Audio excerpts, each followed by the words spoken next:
देखिए, बिहार में एनडीए ने सीट शेयरिंग पर अपना फॉर्मूला तय कर लिया है, लेकिन आरजेडी खेमे में अब भी हलचल मची हुई है। महागठबंधन अब भी किसी नतीजे तक नहीं पहुंचा है। मुकेश सहनी की माने तो महागठबंधन बीमार है, दिल्ली में इलाज होगा। लेकिन आज दोनों ही गठबंधन को लेकर चर्चा करेंगे कि जो सीट शेयरिंग का फॉर्मूला तय हो गया है एनडीए खेमे में, तो उसका मतलब क्या है, मायने क्या है, कौन बढ़त है, कौन घटा हुआ है, कौन दबा हुआ है, और आरजेडी कहां परेशान है, कहां फंस रही है इस वक्त पार्टी। इस वक्त हमारे साथ प्रभात जी, हमारे सीनियर। प्रभात जी, बिहार में सीटों को लेकर अब तस्वीर थोड़ी थोड़ी साफ होने लगी है। एनडीए ने तो पूरा ही क्लियर कर दिया और महागठबंधन की ओर से कुछ संकेत मिले हैं। बारी बारी से बात करते हैं। एनडीए का जो फॉर्मूला है, बीजेपी और जेडीयू, कोई बड़ा छोटा नहीं, दोनों भाई बराबर हो गए। ये पिछले 20-25 सालों में पहली बार हुआ है कि बीजेपी और जेडीयू दोनों में अब कोई बड़ा भाई नहीं है। दोनों भाई भाई हैं, लेकिन बड़ा कोई नहीं है। दोनों बराबर के भाई हैं, जुड़वा भाई हो गए, कह सकते हैं कि जुड़वा भाई हो गए। लेकिन नतीजों में ये जुड़वापन कितना रिफ्लेक्ट होगा, ये जब नतीजे आएंगे तभी पता चलेगा। लेकिन मैं जो आपको बता रहा हूँ कि पिछले 20-25 सालों का इतिहास आप देख लीजिए कि हमेशा जेडीयू बिहार में बिग ब्रदर की भूमिका में है। इस बार पहली बार बीजेपी ने जेडीयू को बराबरी पे लाके खड़ा किया है। उसकी दो वजहें हैं। 2020 का जो चुनाव हुआ, 2020 में जेडीयू 115 सीटों पे लड़ी, 43 या 44 पे जीती।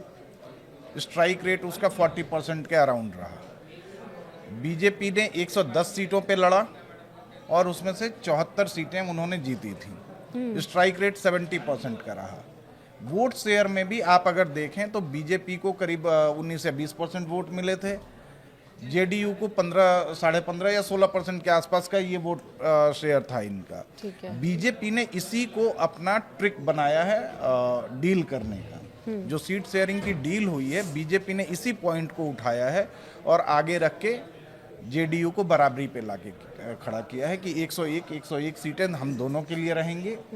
अब जो एक तीसरी बड़ी पार्टी थी इनमें बिहार के लिहाज से, चिराग पासवान की पार्टी, उनकी बात करेंगे। लेकिन इससे पहले एक जिक्र, बिहार में 2010 के इलेक्शन के दौरान, 2015 के इलेक्शन के दौरान और 2020 के इलेक्शन के दौरान भी जो बीजेपी के नेता, उनके अंदर जो स्थानीय नेता है, लोकल नेता, उनके अंदर एक छटपटाहट दिखती थी कि हम अच्छा करके भी, नेशनल पार्टी होकर भी आखिर जेडीयू को बड़ा भाई क्यों मानने को हम बाधित हैं, क्यों हमें चुप करा दिया जाता है, जेडीयू नेताओं को बोलने की ज्यादा जगह दी जाती है। तो तब बीजेपी के जो सीनियर लीडर्स थे, दिल्ली से एक मैसेज जाता था कि धीरे धीरे, परेशान मत होइए, धीरे धीरे होगा। तो क्या वही धीरे धीरे अब यहाँ तक पहुंचा है? बिल्कुल वही धीरे धीरे मतलब गाड़ी चलती हुई आज यहाँ आई है कि दोनों पहिए बिल्कुल बराबरी पे चल रहे हैं। वरना पहले एक आगे एक पीछे होता था। लेकिन आप अगर इसको देखें तो बीजेपी ने अपने आप को मजबूत किया है बिहार में। हालांकि मतलब 2015 और 2020 के रिजल्ट 2010 की तरह नहीं है। बीजेपी और जेडीयू, इस एनडीए गठबंधन का इस बार का जो टारगेट है वो 2010 के प्रदर्शन को दोहराना है, जब दोनों पार्टियों ने मिलकर ही, सिर्फ बीजेपी और जेडीयू ने मिलकर 206 सीटें जीती।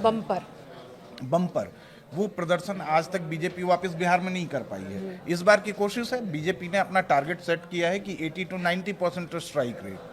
80 to 90% का स्ट्राइक रेट का मतलब है 101 सीटों पे लड़ रहे हैं तो आप ये उम्मीद करके चल रहे हैं कि 80 से 90 सीटें हम जीतेंगे। अब उसके लिए इनकी स्ट्रैटेजी, कैंडिडेट का सिलेक्शन और बाकी जो स्ट्रैटेजीज हैं वो किस तरीके से रोल आउट होती हैं, कैसे काम करती हैं, ये अब दिख रहा है धीरे धीरे। आज भी एनडीए में उम्मीदवारों के नाम पर मंथन है। एक एक उम्मीदवार के नाम पे मंथन चल रहा है कि हम हर जगह से, आपको भी पता है कि 2-3 लोग कंटेंडर होते हैं कि टिकट आप किसको देंगे। बीजेपी अपने जिताऊ कैंडिडेट्स के लिए अपने मौजूदा विधायकों के, मौजूदा मंत्रियों के टिकट काटने को भी तैयार रहती है और सांसदों को लड़ाएगी। पूर्व सांसद और सांसदों को लड़ाने की तैयारी है। हालांकि सांसदों वाले मतलब मौजूदा सांसदों पे को मैदान में उतारने के चांसेस कम हैं, क्योंकि जो ये कंपैरिजन किया जा रहा है, जो चीज़ें बताई जा रही हैं कि हम राजस्थान या मध्य प्रदेश का फॉर्मूला अपना सकते हैं। राजस्थान और मध्य प्रदेश के विधानसभा चुनाव में बीजेपी ने अपने सांसदों को उतारा था। तो उस समय एक तर्क ये था कि वो 2023 के आखिर में चुनाव हो रहे थे और 2024 मतलब अगले 6 महीने में ही इनको लोकसभा के चुनाव के लिए जाना था। तो अगर एक आध सीटें कम भी होती हैं, और जबकि 2019 में बीजेपी प्रचंड बहुमत में थी, लेकिन इस बार वो रिस्क लेना थोड़ा सा मुश्किल है। कि वो रिस्क बीजेपी लेना नहीं चाहेगी कि मौजूदा सांसदों को हम विधानसभा में भेजें, क्योंकि अभी ये टेन्योर बहुत लंबा बाकी है, 2029 तक का टेन्योर है। दूसरी चीज कि लोकसभा में आप अब अकेले के बहुमत में नहीं है जी, तो अपने सांसदों को और कम करने का जोखिम नहीं उठाएंगे। अब बात हम चिराग पासवान की करते हैं। चिराग पासवान 40 सीटों की डिमांड उन्होंने रखी थी, 29 उन्हें मिली है। अब आप बताइए, फायदे में है, नुकसान में है, या वो जो चाहते थे प्रेशर पॉलिटिक्स में वो उनके साथ हुआ? चिराग के मन में जो चल रहा था, चिराग उसमें 100% कामयाब हुए। दिल्ली पटना के बीच की दौड़ काम आई है। चिराग का ये था कि चिराग एनडीए में और खासतौर पे बिहार में अपना दबदबा कायम रख सकें, उसमें वो कामयाब हुए। और चिराग का जो तर्क था इसके पीछे, आप अगर 2020 के चुनाव नतीजों को देखें तो चिराग एनडीए में नहीं थे उस समय, वो अलग उन्होंने चुनाव लड़ा था और सीटें तो उनको बहुत नहीं मिली या एक भी नहीं मिली, लेकिन नुकसान कई जगह किया उन्होंने। जेडीयू और बीजेपी गठबंधन को उन्होंने 2020 में नुकसान पहुंचाया। और यही तर्क था कि भाई कई सीटें ऐसी हैं जहां दलित वोटर्स जो चिराग के कोर वोटर्स हैं, एलजेपी के कोर वोटर्स हैं, उन्होंने जेडीयू और बीजेपी के खिलाफ अपने कैंडिडेट को वोट दिया और वहां बाजी कोई और मार ले गया या विनिंग मार्जिन कम हुआ, सीटें फंसती हुई दिखी। वो इस डील में जो निगोशिएशन टेबल पे जब ये लोग बैठे तो चिराग का वही तर्क काम आया है। और अच्छा, मुझे ये बताइए, आपको अंदर की बहुत सारी बातें पता होती हैं मीटिंग्स के दौरान की। जेडीयू चिराग पासवान को लेकर बहुत ज्यादा नाराजगी थी नीतीश जी के मन में। जब सरकार बनी तब भी चिराग नीतीश जी पर कमेंट करते रहे, बीजेपी नेताओं पर नहीं लेकिन नीतीश जी पर कटाक्ष करते रहे, पसंद नहीं करते नीतीश जी ने। और उसकी वजह 2020 का वो चुनाव भी था जब इन्होंने डेंट पहुंचाया था चिराग ने नीतीश को। इस बार चिराग को 29 सीट देने का जो फैसला है, जेडीयू ने माना कैसे इसे? जी देखिए, ये मतलब आपने जो सवाल किया है ये बहुत लाजमी है और तार्किक भी है। जेडीयू को अब ये लग रहा है कि हम बहुत बड़े बार्गेनिंग पोजीशन पे नहीं हैं जी। भाई नंबर ऑफ सीट्स आप देखिए ना कि 43 सीट्स, ऑलमोस्ट आपसे डबल सीट या थोड़े से कम पे बीजेपी है। वो चाहे तो गठबंधन को डिक्टेट कर सकती है, लेकिन गठबंधन में वो आपसे बात कर रही है, आपसे सजेशन मांग रही है। और इस चिराग को लेके 29 सीटों के पीछे मतलब कहीं ना कहीं बीजेपी और बीजेपी के जो सीनियर लीडर्स हैं, मतलब आप देखिए कि चिराग को मनाने के लिए नित्यानंद राय, धर्मेंद्र प्रधान, ये सारे लोग लगे। सूत्रों के हवाले से कहा जा रहा है कि नड्डा साहब ने भी बात की, जेपी नड्डा ने भी चिराग से बात की, नीतीश के वहाँ बात की। तो ये सारी चीज़ें मिला के ये तय हुआ कि भाई क्योंकि चिराग अगर अलग जाते हैं, अकेले जाते हैं, तो नुकसान किसका होगा? गठबंधन का होगा। गठबंधन में भी खास तौर पे जो जेडीयू बहुल सीटें हैं, जेडीयू को नुकसान होगा। तो मानने के अलावा दूसरा कोई रास्ता आपके पास है नहीं। बिल्कुल, तो चिराग यहाँ अपर हैंड पर नजर आ रहे हैं, जो फॉर्मूला के तहत 29 सीटें उन्हें मिली है। और दूसरी बड़ी बात कि जेडीयू कहीं ना कहीं ये मान रही है कि जैसे नीतीश जी की तबीयत बिगड़ रही है, स्वास्थ्य बिगड़ रहा है, वो बुजुर्ग हो रहे हैं, तो जेडीयू की ताकत भी कमजोर हो रही है, ये भी साफ साफ ये दिख रहा है। और मतलब जेडीयू और बीजेपी के जो विरोधी हैं वो तो अब कह ही रहे हैं, पप्पू यादव ने भी चुटकी ली कि अब तो नीतीश साफ। आप इनको देखें, आरजेडी को देखें तो आरजेडी भी कह रही है कि ये तो बीजेपी जेडीयू को खत्म करने की तैयारी में है। अभी चुनाव से पहले नीतीश को चेहरा बना रही है। चुनाव के नतीजे आएंगे, बीजेपी चेंज कर देगी, अपने इस बात से मुकर जाएगी। तो ये इस तरह की चीजें चल रही हैं, बिहार की पॉलिटिक्स में अभी चल रही हैं। और बात सही भी है कि जेडीयू लगातार कमजोर होती आई है। नीतीश के गिरते स्वास्थ्य और जो बाकी अंदरूनी जेडीयू की जो इंटरनल पॉलिटिक्स है वो, ये दोनों जेडीयू को बार्गेनिंग टेबल पे, नेगोशिएशन टेबल पे कहीं ना कहीं कमजोर कर रही हैं, और उसी कमजोरी का ये नतीजा दिख रहा है कि 101 सीटों पे दोनों लोग हैं। दोनों लड़ रहे हैं। ये एक फेस सेविंग है इनका कि हम तो बराबर हैं जी, लेकिन बराबर कौन है, कितना है, और डोमिनेटिंग पावर किसका है, ये आपको दिखता है। बिल्कुल, लेकिन गठबंधन कहेगा यही कि देखिए हमें, हमारी नज़र जीत पर है, लक्ष्य हमारा है कि सत्ता में हम एक बार फिर आए और इसके लिए जरूरी कदम हम उठा रहे हैं।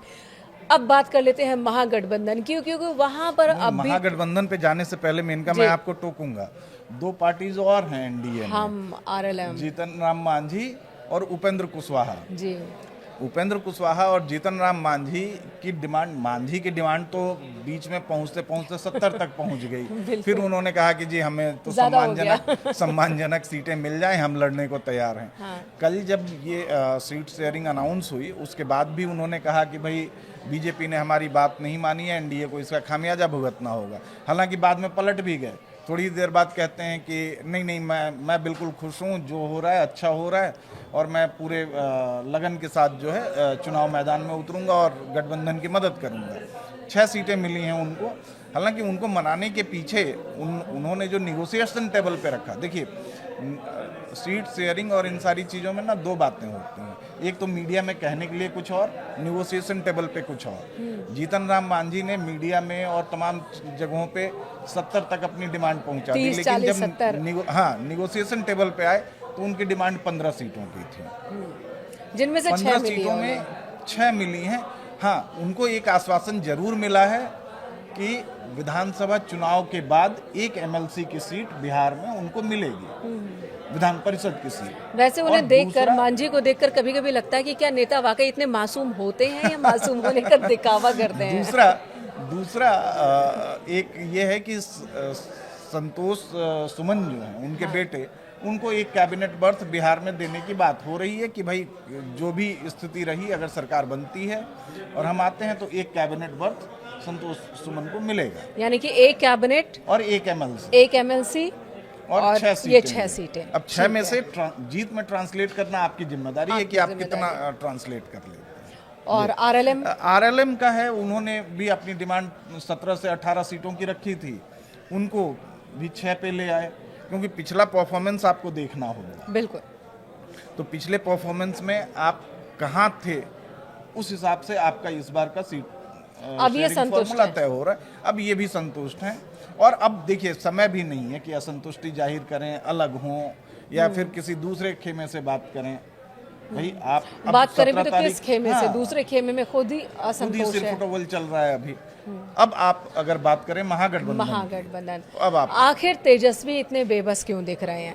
तेजस्वी जो डिप्टी सीएम बिहार के, तेजस्वी जिन्हें बिहार का मुख्यमंत्री होना है, आरजेडी की माने तो वो तो सोच कर चल रहे हैं कि अगले मुख्यमंत्री तेजस्वी यादव हैं, लेकिन फिलहाल वो बहुत बेबस दिख रहे हैं। पटना से दिल्ली, दिल्ली से पटना दौड़ रहे हैं, कभी कांग्रेस नेता से मुलाकात हो रही है, कभी दूसरे गठबंधन दलों के नेताओं से मुलाकात हो रही है, और एक फॉर्मूला है जिस पर सहमति बनती दिख रही है, लेकिन अभी तक वो बाहर नहीं आया, वो प्रभात जी के पास है। क्या है ये फॉर्मूला? मेन का देखिए, तेजस्वी के साथ मतलब जो एक सबसे बड़ी प्रॉब्लम आई है, ये लोग सीट शेयरिंग फॉर्मूला अपना पहले तय कर चुके होते जी, तो बात कुछ और थी। हाँ। आज राउज एवेन्यू कोर्ट ने आरोप तय कर दिए हैं। आरोप लालू यादव, राबड़ी देवी, तेजस्वी यादव समेत उनके परिवार के कई लोगों पर तय किए गए हैं। केस भी पता है सबको, आईआरसीटीसी होटल टेंडर घोटाला है, लैंड फॉर जॉब घोटाला है, और तो अब आज आरोप तय हो गए, उन पे अलग अलग धाराओं में आरोप तय हुए हैं कि इन्होंने टेंडर प्रक्रिया बदलवाए, प्रभावित किया, 420 का भी है, साजिश तमाम तरह के। अब बार्गेन जो निगोशिएशन टेबल पे ये लोग अब तक बात कर रहे थे, तेजस्वी अपनी शर्तों के साथ बात कर रहे हैं जी। आज उनकी शर्तें शर्तिया तौर पे कमजोर हुई होंगी। अब तक की जो मतलब जो चर्चा चल रही थी, कांग्रेस 70 सीटों की डिमांड कर रही है। कांग्रेस का कहना था कि हम पिछली बार जितनी सीटों पे लड़े थे वो सीटें आप हमें दे दीजिए, हमारी जिताऊ सीटें हैं, आप उस पर हमें दीजिए। जबकि पिछली बार आप अगर 2020 का देखें तो आरजेडी ने 144 सीटों पे लड़ा था, 75 जीती। कांग्रेस ने 70 सीटों पे चुनाव लड़ा, 19 जीती। सीपीआई को 6 सीटें इन्होंने दी थी, सीपीआई 2 सीटों पर जीती। सीपीआई एमएल, मार्क्सवादी लेनिनवादी, ये 19 सीटों पे लड़ी थी, 12 जीती थी, और सीपीएम 4 पे लड़ी थी, 2 जीती। ये था गठबंधन के साथी इसी रेशियो में अपनी सीट डिमांड कर रहे थे। तेजस्वी के पास इसका एक दूसरा फॉर्मूला था जो उन्होंने तैयार किया था कि हमें अपने गठबंधन में बात किस तरीके से रखनी है। तेजस्वी ने अपनी सीट कम की। उन्होंने कहा कि ठीक है, हम 144 से अपनी 134 कर रहे हैं, 10 कम की। 10 कम कर रहे हैं, लेकिन कांग्रेस को भी कम करना है। कांग्रेस अभी भी 70 सीटों पर अड़ी है, लेकिन आरजेडी जो तेजस्वी का फॉर्मूला है उसके हिसाब से उन्होंने 134 अपने लिए रखी हैं, 54 सीटें कांग्रेस को दे रहे हैं। सीपीआई एमएल को 21 सीटें, मतलब पिछली बार 19 थी, इस बार 2 बढ़ाई हैं। 2 बढ़ाई हैं। इनका तो स्ट्राइक रेट भी बेहतर था। स्ट्राइक रेट भी बेहतर था। सीपीआई का 2 उन्होंने कम किया है, स्ट्राइक रेट के हिसाब पे 2 कम किया है। वो 2 इधर कम करके सीपीएम का बढ़ा रहे हैं इस बार, कि मतलब वो इंटरचेंज कर दिया कि सीपीआई को 6 थी तो इस बार सीपीएम को 6 कर दी, सीपीएम की 4 थी इस बार सीपीआई की 4 कर दी। देखिए ये पूरा आंकड़ा प्रभात जी ने यहाँ पर तैयार किया हुआ है, और इस आंकड़े को देखकर 2 बातें दिमाग में आ रही हैं। या तो वाकई आरजेडी ने मेहनत की है और जिन्होंने पहले अच्छा प्रदर्शन किया 2020 में, उसके बदले उन्हें अच्छी सीट देने की कोशिश है, या फिर ये बस खाना पूर्ति है। इसी तरह खाना पूर्ति नहीं है। देखिए इसमें भी एक लॉजिक तो है ही ना उनका। इस बार कुछ और गठबंधन के कुछ और भी चीजें देखनी होती है। अब आप जैसे कि पिछली बार में इनका विकासशील इंसान पार्टी जो मुकेश सहनी वाली पार्टी है, वो लास्ट मोमेंट पे वीआईपी लास्ट मोमेंट पे महागठबंधन से अलग हो गई थी और जाके बीजेपी के साथ आई, तो बीजेपी ने उनको 11 सीटें दी थी। इस बार वो चीजें न दोहराई जाएं तो तेजस्वी ने उनके लिए 17 सीटें रखी हैं कि 17 सीटें हम आपको दे सकते हैं। बाकी आपको पिछली बार के मुकाबले आपको एलजेपी पशुपति वाली पार्टी जो है वो एक नई पार्टी ऐड हुई है गठबंधन में आपके। तो ये जो फॉर्मूला आप पूरा देखें तो RJD 134, Congress 54, CPI ML 21, CPI 4, CPM 6, VIP 17, JMM 2, LJP Pashupati 3, और एक मिथिलांचल में एक नई पार्टी है, इंडियन इंक्लूसिव पार्टी आईआईपी, वो एक व्यक्ति की पार्टी है, आईपी गुप्ता। एक व्यक्ति की पार्टी को 2 सीट, वो 2 सीटें, क्योंकि मिथिलांचल में आईपी गुप्ता का प्रभाव बताया जा रहा है कि कई सीटों पर उनका प्रभाव है। तो वो पान समाज, मतलब ये बहुत बड़ी जिम्मेदारी तेजस्वी के कंधों पर दिख रही है। जितनी ज्यादा पार्टी, जितने ज्यादा दल, उतनी ज्यादा जिम्मेदारी। और तेजस्वी ने नुकसान अपना ही किया है। स्ट्राइक रेट उनका पिछली बार के हिसाब पे आप देखें तो ऑलमोस्ट 48-50% का स्ट्राइक रेट है जी, जबकि बाकियों का तो एकदम वो है। हाँ, लेकिन प्रभात जी ठीक है, ये आंकड़े अपनी जगह, लेकिन वो कहते हैं ना, ढेर जोगी मठ उजाड़, कुछ ये स्थिति आरजेडी में दिख रही है। कांग्रेस को कैसे मनाएंगे? कांग्रेस ने अपने उम्मीदवारों को कह दिया कि भाई तुम जाओ तैयारी करो, अपने नेताओं को कह दिया। आरजेडी ने भी कह दिया है, ये खबर है अंदर खाने से कि उन्होंने भी संकेत दे दिए हैं अपने नेताओं को कि आप तैयारी करो। इसमें है क्या, देखिए ये महागठबंधन में सिर्फ सीट शेयरिंग के फॉर्मूले पे बात नहीं फंसी है, बात एक और फंसी है। सीट कौन कौन सी नहीं, सीट कौन कौन सी तो सेकेंडरी चीज हो गई। जो फाइनल आउटकम है, फंसी है बात तेजस्वी के मुख्यमंत्री चेहरे को लेकर। आरजेडी गठबंधन में चाह रही है कि हम तेजस्वी को मुख्यमंत्री पद का उम्मीदवार बनाकर मैदान में उतारें, क्लियर कर दें, हम क्लियर कर दें चेहरे के साथ। इस पर अभी तक न कांग्रेस राजी है न लेफ्ट विंग राजी है। दिक्कत कहाँ आ रही है? क्यों नहीं राजी हैं? क्या उनके पास कोई और चेहरा भी है, कोई और नेता भी है? ये महागठबंधन में हर कोई चेहरा है। आपने देखा होगा महागठबंधन का हर एक चेहरा महाचेहरा है।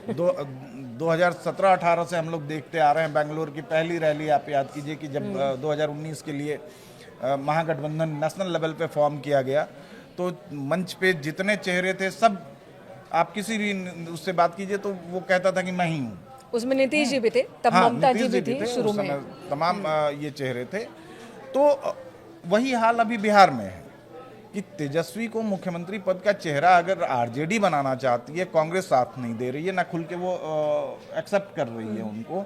अब आप एक चीज बताएं कि अगर महागठबंधन तेजस्वी के नाम पे जाता है तो उनके विरोधियों को, जो राजनीतिक विरोधी हैं, उनके पास तो आज के कोर्ट के फैसले हैं, कोर्ट का आरोप जो तय किया है कोर्ट ने वो है। और फंस गए। कांग्रेस को ये डर लग रहा है कि अगर हम ऐसा करते हैं, उनको सपोर्ट करते हैं, तो हमारी जो लड़ाई है वो कहीं ना कहीं कमजोर पड़ेगी।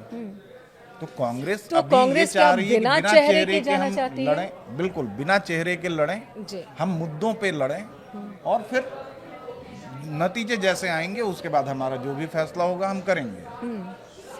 और यहाँ लेफ्ट के आगे झुकने की वजह तो यही समझ में आ रही है कि लेफ्ट का स्ट्राइक रेट पिछली बार ज्यादा रहा, तो भाई, उन्हें उसमें, ज्यादा ऑब्वियस सी बात है। आप ये देखिए कि 29 सीट्स लेफ्ट को उन्होंने दी थी पिछली बार टोटल तीनों को। हाँ, टोटल 6, 19, 25 और 4, 29 सीटें दी थी। 16 उसमें से जीती हैं आपने। ऑलमोस्ट 50% स्ट्राइक रेट है। आपका भी स्ट्राइक रेट 50% रहा है। एक 50% के कांग्रेस आसपास कमजोर कड़ी नजर आ रही है, लेकिन फिलहाल इस बार कांग्रेस ही ज्यादा तेवर में है। बिल्कुल, क्योंकि कांग्रेस को पिछले कुछ चुनावों को देखकर, हिमाचल को उन्होंने देखा, आपको साउथ में कर्नाटका है, तो इन चीज़ों को देख के या लोकसभा में अपने बेहतर परफॉर्मेंस को देख के कांग्रेस का एनर्जी लेवल जो है वो थोड़ा सा बढ़ा है। भाई, पिछले विधानसभा चुनाव में तो कांग्रेस बिल्कुल भी तो उम्मीद करें कि आज फाइनल हो जाएगा। कहा जा रहा है कि आज कहा ये जा रहा है। अभी राउज एवेन्यू कोर्ट में थोड़ी देर पहले तक तेजस्वी और बाकी आरजेडी के नेता थे वहाँ पे। ये बताया जा रहा है कि राउज एवेन्यू कोर्ट के बाद दिल्ली में कांग्रेस दफ्तर में इनकी, राहुल गांधी के घर पर इनकी मुलाकात होनी है, राहुल गांधी और तेजस्वी की, और उसके बाद ये फॉर्मूला फाइनल हो जाएगा। शाम तक अनाउंसमेंट हो सकता है, क्योंकि अब समय बचा भी नहीं है। आज 13 तारीख है और 17 को फर्स्ट फेज के नॉमिनेशन फाइलिंग का आखिरी दिन है। बिल्कुल, चेहरे तो क्लियर हो कि आखिर कोई वोटर आरजेडी के, कांग्रेस के या महागठबंधन के किसी भी नेता को वोट करना चाहता है तो वो नेता है कौन, पता तो चले से। चलिए, बहुत बहुत धन्यवाद आपका। Thank you Menka. Bihar election को लेकर बहुत उथल पुथल मची है, पटना से लेकर दिल्ली तक। हर एक खबर हम आप तक पहुंचाते रहेंगे।